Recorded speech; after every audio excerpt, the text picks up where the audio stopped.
24। অভিজিৎ মিত্রের উদ্যোগে সাউথ দমদম মিউনিসিপ্যালিটির 8 নম্বর ওয়ার্ড পালিত হলো বাৎসরিক ক্রীড়া প্রতিযোগিতা।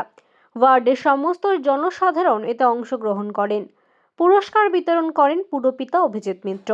কলকাতা এয়ারপোর্টের এমপ্লয়িজ অ্যাসোসিয়েশনের যুগ্ম সম্পাদক মাননীয় প্রদীপ শিকদার, মহিলা নেত্রী রিনি পাল, 8 নম্বর ওয়ার্ডের প্রেসিডেন্ট শ্রী শ্যামল ভট্টাচার্য, দক্ষিণ দমদম 2 তৃণমূলের কার্যকারী সভাপতি অনুপ বোস প্রমুখ।